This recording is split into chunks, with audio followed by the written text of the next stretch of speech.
बिस्मिल्लाहिर्रहमानिर्रहीम। अस्सलाम वालेकुम डियर स्टूडेंट्स। आज की वीडियो में मैं आपसे आईकॉम पार्ट 1 की अकाउंटिंग का चैप्टर नंबर 6 डिस्कस करने जा रहा हूं। और यहाँ पर मेरे पास जो पेज है दैट इज़ पेज नंबर 530। तो चलिए शुरू करते हैं। इसमें जो फर्स्ट डेफिनेशन आ रही है वो है जी बिल ऑफ एक्सचेंज की। बिल ऑफ एक्सचेंज के चैप्टर में मैंने डिटेल से जो है वो आपको इसकी डेफिनेशन के बारे में और उसके क्वेश्चंस के बारे में और क्वेश्चन के अंदर आने वाली रिक्वायरमेंट्स के बारे में समझाया हुआ है। बिल ऑफ एक्सचेंज का ईच एंड एवरी क्वेश्चन जो है वो आपको डिटेल से मिलेगा, उसकी वीडियो मिलेगी। आप वहाँ पर एक्सरसाइज को सॉल्व कर सकते हैं वीडियोज़ को देख कर। और यहाँ पर जो है वो हम अब डेफिनेशन जो है डिस्कस करने जा रहे हैं। तो चलिए देखते हैं। यहाँ पर बिल ऑफ एक्सचेंज की डेफिनेशन में लिखा हुआ है N unconditional instrument in writing. एक इंस्ट्रूमेंट जो कि राइटिंग में हो यानी कि लिखा हुआ हो इंस्ट्रूमेंट जो है, जैसे कि आप इंस्ट्रूमेंट का मतलब क्या है कि आप कोई चीज़ जो है वो यूज़ कर रहे हैं। तो यहाँ पर हम जैसे चेक जो है वो एक इंस्ट्रूमेंट कहलाएगा बिजनेस की लैंग्वेज में। प्रोमिसरी नोट जो है वो एक इंस्ट्रूमेंट है। इस तरह से बिल ऑफ एक्सचेंज भी एक इंस्ट्रूमेंट है। इन राइटिंग फॉर्म में होता है। Addressed by one person to another, जिसमें एक पर्सन जो है वो दूसरे पर्सन को मुखातिब कर रहा होता है। Sign by the person giving it, ठीक है, वो पर्सन साइन करता है जो इस बिल को देता है। Require the person to whom it is address, और कहा किसकी तरफ से जा रहा होता है, जिसने इस बिल को जो है वो एड्रेस किया होता है, जिसने इस बिल को लिखा होता है या ड्रॉ किया होता है। टू पे ऑन डिमांड, के पे किया जाएगा डिमांड पर, और एट अ फिक्स्ड और डिटर्मिनेबल फ्यूचर टाइम, और एक फ़िक्स टाइम के ऊपर। सम, एक मखसूस कीमत, सर्टन इन मनी, जो कि पैसों में होगी। टू और to the order of a special person और टू द बियरर, किस और स्पेशल पर्सन या बियरर के ऑर्डर पर। इन अदर वर्ड्स अगर हम कहें तो हम कहेंगे कि जी एक ऐसा पेज है, ऐसी डॉक्यूमेंट है जो कि लिखी जाती है उस पर्सन की तरफ से जिस पर्सन ने पैसे लेने होते हैं, और लिखी किसके लिए जाती है, उस पर्सन के लिए जिसने पैसे देने होते हैं, और उस पर्सन के लिए जिसने पैसे देने हैं उसके ऊपर उसके साइन लिए जाते हैं, और बाद में वो डॉक्यूमेंट जो है रख ली जाती है सो दैट के फ्यूचर में, क्योंकि डॉक्यूमेंट के ऊपर टाइम पीरियड लिखा होता है कि 2 मंथ्स के बाद इस पर्सन से पैसे लेंगे जिसने हमारे से उधार किया हुआ है, कोई ट्रांजेक्शन की हुई है क्रेडिट के ऊपर, या 3 मंथ्स के बाद उसके ऊपर अमाउंट भी लिखी होती है। यानी कि एक ये समझ लें कि एक तरह का एग्रीमेंट है। तो एग्रीमेंट में जो है वो ट्रांजैक्शन हुई क्या है, ट्रांजैक्शन में कौन पर्सन इन्वॉल्व था, किसने की है हमारे साथ ट्रांजैक्शन, कितनी अमाउंट की है और कितने टाइम पीरियड के लिए की है, ये सारी चीज़ें जो है वो इस डॉक्यूमेंट में लिखी जाती हैं। इस डॉक्यूमेंट को हम बिल ऑफ एक्सचेंज का नाम देते हैं। बिल ऑफ एक्सचेंज के अंदर 2 पार्टीज़ होती हैं, एक को हम कहते हैं ड्रॉयर और दूसरे को हम नाम देते हैं ड्रॉई का। ड्रॉयर मेन 2 पार्टीज़ हैं। तो ड्रॉयर किसको कहेंगे, वो पर्सन जो बिल ऑफ एक्सचेंज को ड्रॉ करता है, उस डॉक्यूमेंट को जो लिखने वाला है, जिस पर्सन ने पैसे लेने हैं उसको जो है वो इस चैप्टर में हम ड्रॉयर का नाम देंगे। और ड्रॉई कौन है, ड्रॉई वो है जिसने उस बिल को एक्सेप्ट किया है, उस डॉक्यूमेंट को एक्सेप्ट किया है, उस डॉक्यूमेंट के ऊपर अपने सिग्नेचर किए हैं और इस बात को माना है कि मैं पैसे दूंगा फला चीज़ के बदले या फला ट्रांजैक्शन के बदले जो मैंने एक स्पेसिफिक पर्सन से की है। तो जो पैसे देने वाला होता है उसको जो है, या जिस पार्टी ने बिल को एक्सेप्ट किया होता है अपने सिग्नेचर्स के साथ, उसको हम ड्रॉई कहते हैं। उसके बाद पेई किसको कहते हैं, person who receives the amount of bill is known as payee. जिस पार्टी को बिल के पैसे मिलते हैं उस पार्टी को जो है वो हम पेई का नाम देते हैं, ठीक है।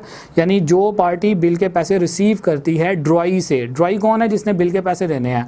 अब ड्रॉयर कौन है, जिसके पास बिल है, जिसने बिल को ड्रॉ किया हुआ ड्रॉई के ऊपर।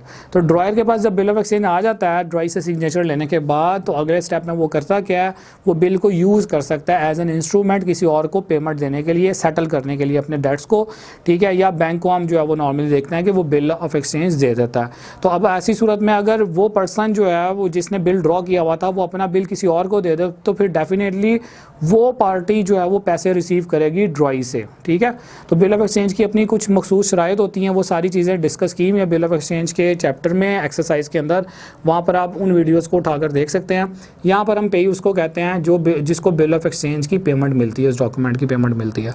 ट्रेड बिल्स किसको कहते हैं, वो बिल्स जो कि ड्रॉ किए जाएं और एक्सेप्ट किए जाएं और जिनमें सेल और परचेज़ इन्वॉल्व हो, ठीक है। गुड्स की सेल और परचेज़ की वजह से जो बिल ड्रॉ किए जाते हैं उनको ट्रेड बिल्स के नाम देते हैं।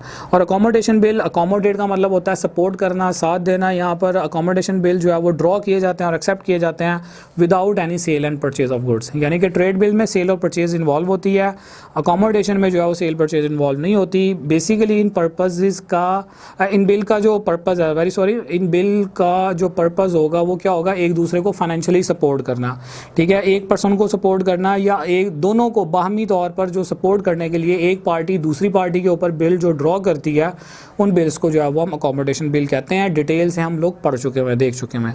उसके बाद आगे आ रहा है जी इनलैंड बिल्स और फॉरेन बिल्स। इनलैंड बिल्स किसको कहते हैं, एक ही कंट्री में अगर बिल ड्रॉ हो रहा है और उसी कंट्री के अंदर वो बिल एक्सेप्ट हो रहा है तो उस बिल को आप नाम दोगे इनलैंड बिल्स का।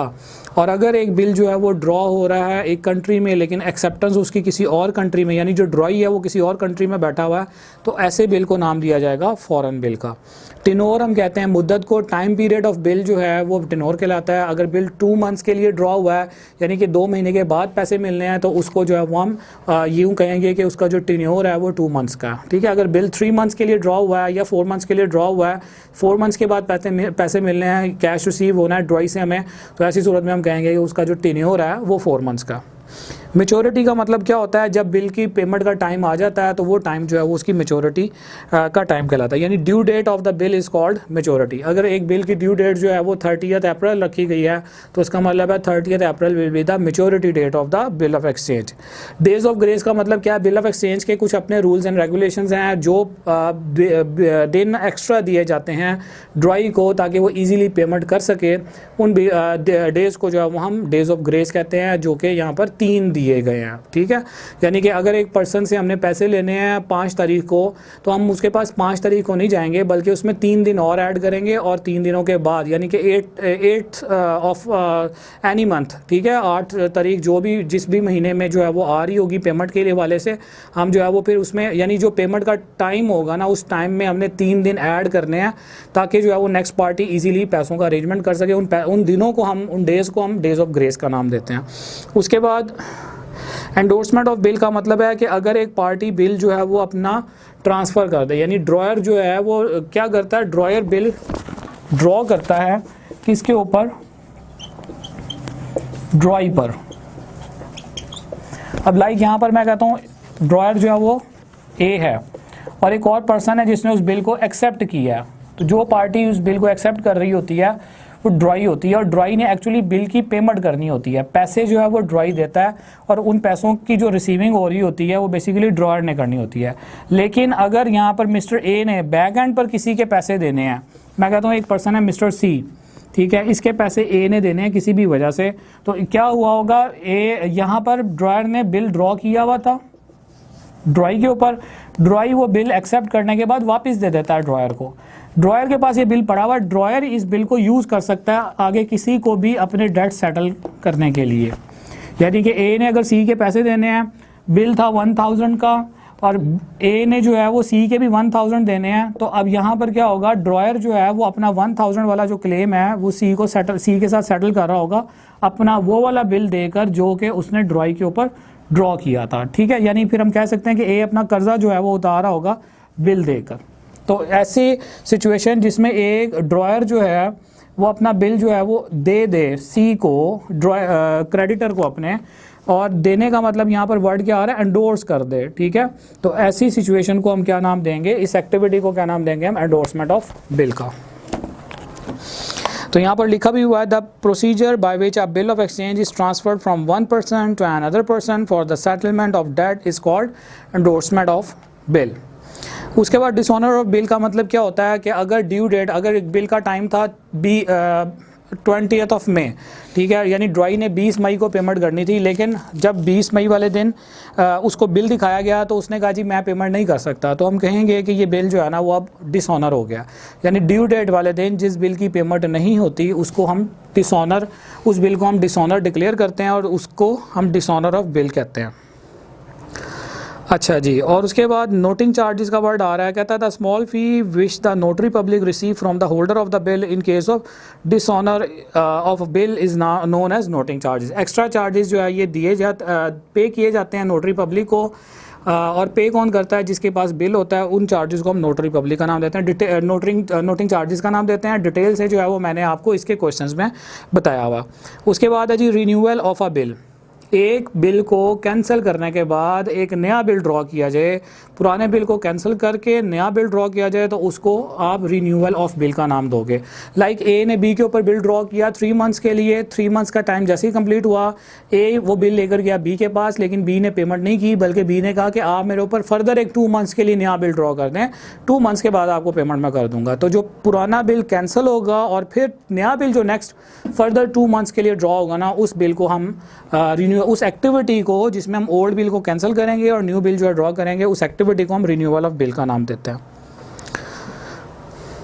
उसके बाद है retiring of a bill. Retiring of a bill का मतलब है कि अगर ड्यू डेट से पहले पेमेंट कर दे बिल की ड्रॉयर को, ठीक है, क्योंकि ड्रॉई ने बिल एक्सेप्ट किया होता है, तो ड्रॉई अगर टाइम से पहले 3 मंथ्स का टाइम था लेकिन अभी 2 ही महीने गुजरे हैं और ड्रॉई जो है वो टाइम से पहले जाकर उसको जो है वो पेमेंट कर देगा, तो हम कहेंगे बिल क्या हो गया, रिटायर हो गया।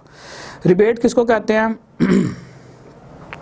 रिबेट जो है बेसिकली कंसेशन है। अगर ड्रॉई टाइम से पहले पेमेंट करता है, लाइक 1000 रुपये का ही बिल था, तो 1000 रुपीज़ जब ये जाता है देने के लिए और अभी टाइम पड़ा हुआ बिल की पेमेंट में, तो ये ड्रॉयर जो है वो हो सकता है इसको कुछ पैसे रिलैक्स कर दे कि यार आपने तो मुझे 3 महीने के बाद पैसे देने थे, आप मुझे अभी आकर दे रहे हो, तो चलो मैं आपको 100 रुपीज़ इसमें से रिलैक्स कर देता हूँ। तो जो बिल ऑफ एक्सचेंज के पैसों में से जो पैसे रिलैक्स किए जाते हैं ना, उन पैसों को आप रिबेट का नाम देते हो, छूट का नाम देते हो, ठीक है जी। इंसॉल्वेंसी ऑफ अ पर्सन, अगर एक पर्सन के पास कुछ भी ना हो पे करने के लिए, ठीक है, यानी कि उस पर्सन के एसेट्स इतनी वैल्यू के नहीं हैं कि वो अपने डेट्स को सेटल कर सके, जो कर्जे हैं उनको सेटल कर सके। उसके एसेट्स में लाइक लैंड बिल्डिंग या उसकी कोई प्रॉपर्टी पड़ी हुई है और वो मिलाकर टोटल कोई 5 लाख की बनती है, एक मिसाल दे रहा हूँ आपको, और उसके जो कर्जे हैं वो है 10 लाख रुपए के, तो इसका मतलब है कि वो पर्सन जो है वो कोर्ट की तरफ से इंसॉल्वेंट कहलाएगा। इसको नाम देंगे इंसॉल्वेंसी ऑफ अ पर्सन। उसके बाद नेक्स्ट डेफिनेशन आ रही है प्रोमिसरी नोट। ये भी एक इंस्ट्रूमेंट है। प्रोमिसरी नोट की डेफिनेशन है, is an instrument in writing written form में होता है, not being a bank note और a currency note.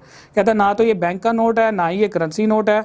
Containing N unconditional undertaking signed by the maker, ठीक है, मेकर की तरफ से साइन होते हैं, to pay a certain sum of money only to और to the order of a certain person, ठीक है, एक सर्टन पर्सन के ऑर्डर के ऊपर जिसने कहा होता है कि जो है वो आप मुझे पेमेंट करो, to the bearer of the instrument, इस इंस्ट्रूमेंट की, तो उस पेज को, उस इंस्ट्रूमेंट को आप प्रोमिसरी नोट का नाम देते हो। एक्सेप्टेंस ऑफ द बिल का मतलब क्या है कि जब ड्रॉयर जो है वो एक बिल ड्रॉ करे और ड्रॉई जो है वो उस बिल के ऊपर अपने सिग्नेचर कर दे, अपनी स्टैंप लगा दे, तो हम उस बिल को जो है वो नाम देंगे, उस एक्टिविटी को नाम देंगे कि बिल एक्सेप्ट हो गया। और डिस्काउंटिंग ऑफ बिल का मतलब क्या होता है कि बिल जो है वो जब ड्रॉई एक्सेप्ट कर लेता है तो ये बिल वापस आ जाता है ड्रॉयर के पास। अगर ड्रॉयर जो है वो अपना बिल सेल कर दे या अपना बिल जो है, इन अदर वर्ड्स हम कहें कि बैंक से फौरी तौर पर पैसे ले जाकर बिल देकर, तो हम कहेंगे कि बिल जो है वो बैंक से क्या करवा लिया गया, डिस्काउंट। लाइक 1000 का बिल था और ये 3 मंथ्स के लिए जो है वो ड्रॉ हुआ था ड्रॉयर की तरफ से, तो 3 महीने के बाद ही ड्रॉयर की तरफ से पेमेंट मिलेगी। लेकिन ड्रॉयर को अगर फौरी पैसे चाहिए तो ये अपना बिल ले जाएगा बैंक के पास और बैंक जो है वो पैसे जितने का बिल होगा उसमें से कुछ पैसे डिडक्ट करके बाकी जो पैसे होंगे वो ड्रॉयर को दे देगा। लाइक अगर 1000 का बिल था, 100 रुपीज़ बैंक ने डिडक्ट कर लिए, बाकी 900 जो है ड्रॉयर को फौरी तौर पर दिए कि भाई वैसे ही आप अपने तौर पर जाते तो आपको 3 मंथ्स वेट करना पड़ता, लेकिन आप अभी हमें बिल दे रहे हो, अभी 3 मंथ्स पूरे पड़े हैं, तो हम आपके कुछ पैसे डिडक्ट करेंगे, वो पैसे जो है ना वो डिस्काउंट कहलाते हैं, और ऐसी कंडीशन को जो है वो हम डिस्काउंटिंग ऑफ बिल कहते हैं।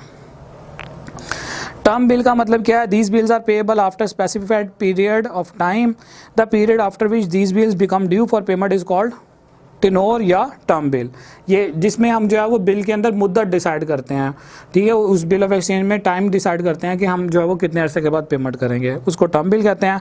डिमांड बिल क्या है? There is no fix date. Demand bill ऐसा बिल है जिसमें जो है वो डेट ऑफ पेमेंट फिक्स नहीं होती, और they become payable at any time, उनको किसी भी वक्त पे किया जा सकता है, which they are presented by the holder, यानी जब भी जो है वो होल्डर की तरफ से प्रेजेंट किए जाएँ, ठीक है, और ड्रॉई जो है उसको पे कर दे, उसमें टाइम ना लिखा हो, उसको आप डिमांड बिल का नाम देते हैं।